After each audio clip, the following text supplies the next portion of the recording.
Hello साथीहरू नमस्कार। EDV 2025 को आवेदन खुलिसकेको छ र हामीले घरमै बसेर अनलाइन मार्फत EDV 2025 को आवेदन पेश गर्न सक्छौं। त्यसको लागि हामीले सही तरिकाले आवेदन पेश गर्नुपर्ने हुन्छ। यदि हामीले आवेदन पेश गर्ने क्रममा केही कुराहरू मिस्टेक गर्यौं भने हाम्रो आवेदन रिजेक्ट हुने सम्भावना एकदमै बढी हुन्छ। त्यसकारणले गर्दा आजको यो भिडियो अन्तर्गत रहेर सही तरिकाले EDV 2025 को आवेदन कसरी पेश गर्न सकिन्छ भनेर जानकारी दिन चाहन्छु र त्योभन्दा पहिला यदि च्यानलमा नयाँ हुनुहुन्छ भने च्यानललाई सब्स्क्राइब गर्नुहोला। अब लागौँ भिडियोतर्फ। ल हेर्न सक्नुहुन्छ साथीहरू, यसरी हामी इलेक्ट्रोनिक डाइभर्सिटी भिजा प्रोग्रामको चाहिँ वेबसाइटमा आएका छौँ र यो वेबसाइटको लिङ्क रहेको छ। यो लिङ्क चाहिँ म भिडियोको डिस्क्रिप्सनमा राख्नेछु। त्यहाँबाट पनि तपाईँहरू सिधै यो वेबसाइटमा चाहिँ आउन सक्नुहुन्छ। यहाँनिर चाहिँ वेलकम भनेर भनेको छ। त्यसपछि DB 2025 इन्स्ट्रक्सन भनेको छ। DB 2025 को बारेमा डिटेल कुराहरू यसमा छ। यसमा चाहिँ म अहिले गइनँ। यसपछि यहाँ तल आइसकेपछि फोटो इक्जाम्पल भनेको छ। फोटो इक्जाम्पल पनि EDV का लागि चाहिने फोटोहरूको बारेमा यसमा चाहिँ इक्जाम्पलहरू दिएको हुन्छ। यसको बारेमा हामी अघिल्लो भिडियोमा डिस्कस गरिसकेका छौँ। त्यो भिडियोबाट पनि यहाँहरूले चाहिँ चेकआउट गर्न सक्नुहुन्छ, हेर्न सक्नुहुन्छ। त्यसपछि यहाँनिर तल आइसकेपछि बिगिन इन्ट्री भनेको छ। हामी यसमा चाहिँ बिगिन इन्ट्रीमा क्लिक गर्छौँ। यति गरिसकेपछि हामी नेक्स्ट पेजमा आएका छौँ र यहाँ चाहिँ अथेन्टिकेसन कोड भनेको छ। यसमा चाहिँ हामीले यहाँ भएको कोड चाहिँ हामीले कोड टाइप गरेर सबमिट गर्नुपर्ने हुन्छ। यसमा तपाईँहरूलाई क्लियर भएन भने यहाँ चाहिँ फेरि रिफ्रेस गर्न पाइन्छ। क्याप्चालाई चाहिँ रिफ्रेस गरेर त्यसपछि यसमा टाइप गर्न सक्नुहुन्छ। ल हेर्न सक्नुहुन्छ यसरी मैले यहाँनिर चाहिँ यो क्याप्चा टाइप गरिसकेको छु। अब यसलाई चाहिँ सबमिटमा क्लिक गर्नु होला। यति गरिसकेपछि हामी अर्को पेजमा आएका छौँ। Electronic diversity visa entry form भनेर भनेको छ। पार्ट 1 इन्ट्रान्ट इन्फर्मेसन भनेर भनेको छ। यसमा चाहिँ एक नम्बरमा चाहिँ last name, first name, middle name रहेको छ। यो चाहिँ हामी आफ्नो चाहिँ तपाईँहरूले आफ्नो फ्यामिली लास्ट नेम भनेको छ। नेमको लास्ट नेम फिलअप गर्नु होला। त्यसपछि फर्स्ट नेम फिलअप गर्नु होला यसमा, र यसमा चाहिँ मिडल नेम फिलअप गर्नु होला। यदि मिडल नेम छैन भने यहाँ चाहिँ यसरी टिक गरेर नो मिडल नेममा चाहिँ यसरी टिक गऱ्यो भने यसमा चाहिँ मिडल नेम भर्नु पर्दैन। म चाहिँ यहाँ लास्ट नेम, फर्स्ट नेम र मिडल नेम चाहिँ यसमा भर्छु र मैले यहाँ भरेका सबै इन्फर्मेसनहरू स्याम्पलको रूपमा चाहिँ देखाइएको छ। कतिपय कुराहरू हिडन गर्नुपर्ने कुराहरू पनि यसमा हिडन हुनेछन्। ल हेर्न सक्नुहुन्छ यसरी मैले फ्यामिली लास्ट नेम भरिसकेको छु, त्यसै गरी फ्यामिली फर्स्ट नेम भरिसकेको छु र फ्यामिली मिडल नेम, र यसमा चाहिँ मिडल नेम छैन भने नो मिडल नेममा चाहिँ क्लिक गर्नु होला यसरी। त्यसपछि यहाँनिर 2 नम्बरमा चाहिँ जेन्डर भनेको छ। यहाँहरूले चाहिँ आफ्नो जेन्डर चाहिँ मेल अथवा फिमेल के हो त्यो चाहिँ सिलेक्ट गर्नुपर्ने हुन्छ। म चाहिँ मेल भएको हुनाले मेलमा सिलेक्ट गर्छु। र त्यसपछि बर्थ डेट भनेको छ। बर्थ डेटमा चाहिँ मन्थ राख्नुपर्ने हुन्छ, डे राख्नुपर्ने हुन्छ र इयर राख्नुपर्ने हुन्छ। यो चाहिँ हामी एडीमा राख्नुपर्ने हुन्छ। यदि एडीमा राख्ने क्रममा चाहिँ अब एक्ज्याक्ट थाहा छैन भने यहाँले चाहिँ कन्भर्ट गरेर पनि राख्न सक्नुहुन्छ। त्यसको निम्ति हामी न्यू ट्याबमा गएर यसमा चाहिँ डेट कन्भर्टर भनेर टाइप गर्छौँ। टाइप गरिसकेपछि यहाँनिर चाहिँ हाम्रो पात्रो फर्स्टमा चाहिँ Nepali to English date converter भन्ने चाहिँ यसलाई चाहिँ क्लिक गर्न सक्नुहुन्छ। अरूबाट पनि डेट कन्भर्ट गर्न सहजै सकिन्छ। त्यसपछि यहाँ आइसकेपछि आफ्नो डेट अफ बर्थ कति हो त्यो चाहिँ राख्नुपर्ने हुन्छ। मैले यसरी यसमा चाहिँ नेपाली डेट राखिसकेको छु। अब यसलाई चाहिँ कन्भर्टमा चर्च गर्नुभयो भने यहाँनिर चाहिँ कन्भर्टमा यसरी चाहिँ कन्भर्ट भएर आउँछ इङ्ग्लिस डेट। एडीमा बिएसलाई चाहिँ एडीमा कन्भर्ट गर्छु हामी, कन्भर्ट टु इङ्ग्लिस एडी भनेर भनेको छ। त्यस कारणले गर्दा यहाँनिर एडी आइसकेको छ। अब यसलाई चाहिँ हामी यो चाहिँ छ त्यसलाई चाहिँ यता गएर चाहिँ हामी यसमा चाहिँ फिलअप गर्छौँ। ल हेर्न सक्नुहुन्छ यसरी मैले मन्थ, डे र इयर चाहिँ यसमा फिल गरिसकेको छु। तपाईँहरू पनि आफ्नो चाहिँ डेट अफ बर्थ यसमा राख्नु होला। त्यसपछि यहाँनिर फोरमा आइसकेपछि city where you were born भनेर भनेको छ। यसमा चाहिँ हामीले आफ्नो सिटी राख्नुपर्ने हुन्छ। तपाईँहरूले आफ्नो चाहिँ सिटी राख्नु होला।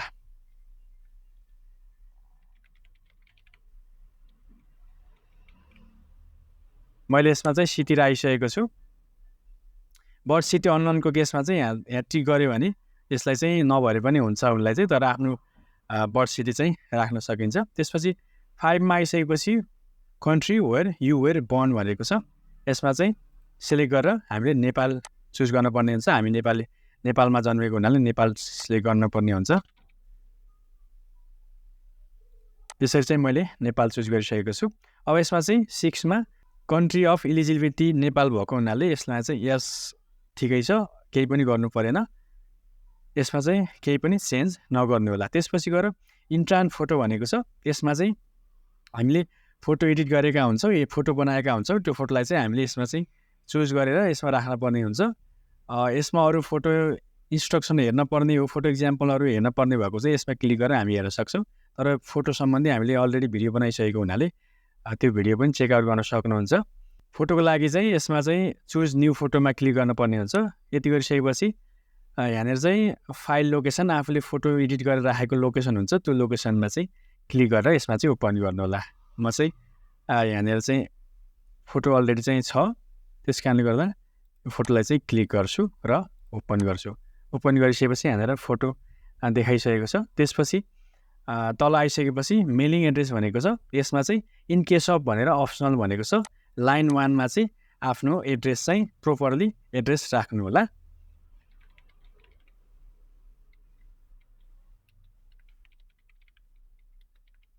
यसरी चाहिँ प्रोपरली आफ्नो एड्रेस राख्नु होला। यो अप्सनलमा चाहिँ पर्न। यसमा चाहिँ सिटी आफ्नो चाहिँ राख्नुपर्ने हुन्छ।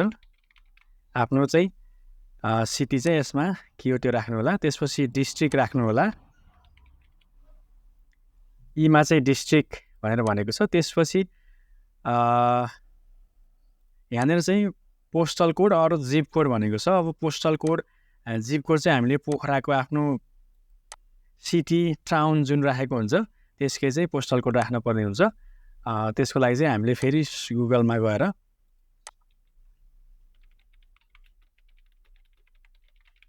मैले चाहिँ पोस्टल कोड अफ पोखरा चाहिँ सर्च गर्छु। तपाईँहरूले आफ्नो चाहिँ आफ्नो एरियाको, आफ्नो सिटीको चाहिँ पोस्टल कोड भनेर चाहिँ सर्च गर्नु होला। त्यसपछि म चाहिँ यो कपी गरेर यता पेस्ट गर्छु। लान सक्नुहुन्छ। मैले यसमा चाहिँ पोस्टल कोड राखिसकेको छु। त्यसपछि यहाँनिर चाहिँ कन्ट्री भनेर भनेको छ। कन्ट्रीमा चाहिँ नेपाल चुज गर्नु होला, नेपाल। त्यसपछि 9 नम्बरमा चाहिँ country where you live today भनेर भनेको छ। Country where you live today. यसमा चाहिँ अब हामी चाहिँ कुन कन्ट्रीमा छौँ त्यही कन्ट्री राख्न पर्ने हुन्छ। अहिले चाहिँ म नेपालमा भएको हुनाले नेपालै राख्छु। यदि तपाईँहरू चाहिँ अरू देशमा हुनुहुन्छ भने अरू देशको पनि जुन देशमा हुनुहुन्छ त्यो राख्न सक्नुहुन्छ। तर यसमा चाहिँ तपाईँहरू 1 वर्षभित्रमा चाहिँ नेपाल आउन सक्नुहुन्छ, 1 वर्षमा नेपाल आउन सक्नुहुन्छ भने तपाईँहरूले नेपालै राख्नु होला र सबै फर्दर प्रोसेसहरू चाहिँ नेपालबाटै गर्न सकिन्छ। होइन 2-3 वर्षभन्दा बढी चाहिँ विदेशमै बस्ने हो, विदेशबाटै प्रोसेस गर्ने हो भनेदेखि चाहिँ जुन देशमा हुनुहुन्छ त्यही देश चाहिँ यसमा चाहिँ राख्नु होला। अहिले चाहिँ मैले नेपालमा भएको हुनाले नेपालमै राख्छु।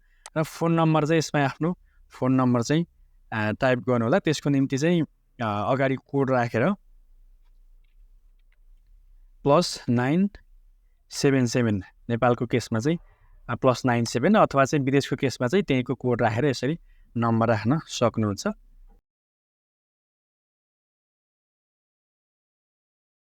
मैले यसमा चाहिँ फोन नम्बर चाहिँ एड गरिसकेको छु। तपाईँहरूले पनि आफ्नो फोन नम्बर चाहिँ कोडसहित चाहिँ एड गर्नु होला। र तल आइसकेपछि 11 मा इमेल एड्रेस भनेको छ। इमेल एड्रेस चाहिँ हामीले यसमा चाहिँ आफ्नो इमेल एड्रेस फिलअप गर्नुपर्ने हुन्छ। यसमा चाहिँ आफ्नो इमेल एड्रेस, पासवर्ड थाहा भएको चलाइरहेको इमेल एड्रेस चाहिँ यसमा चाहिँ मेन्सन गर्नु होला। किनभने पछि इमेलहरू आउने क्रममा चाहिँ सबै इमेल मार्फत हुने भएको हुनाले इमेलमा चाहिँ हामीले सही तरिकाले इमेल राख्नुपर्ने हुन्छ। यसमा मैले चाहिँ यसमा इमेल राखिसकेको छु। त्यसपछि यसमा कन्फर्म इमेल भन्नु होला। सेम अघिकै इमेल चाहिँ यसमा राख्नु होला। यसरी चाहिँ सेम इमेल चाहिँ सेम राख्नु होला। त्यसपछि तल आइसकेपछि यहाँनिर चाहिँ 12 मा चाहिँ what is the higher level of education you have achieved भनेर भनेको छ। हालको अवस्थामा चाहिँ तपाईँहरूको हायर एजुकेसन कति हो त्यो चाहिँ यसमा सिलेक्ट गर्नु होला। Primary school only, high school no degree, high school degree भनेको छ, हाई स्कुल नो डिग्री अथवा चाहिँ हाई स्कुल डिग्री के राख्न पर्ने हुन्छ। त्यसै गरी भोकेसनल हो भने भोकेसनल स्कुलको राख्नु पऱ्यो, सम युनिभर्सिटी कोर्स हो भने त्यो राख्नु पऱ्यो, युनिभर्सिटी डिग्री हो भने त्यो राख्नु पऱ्यो।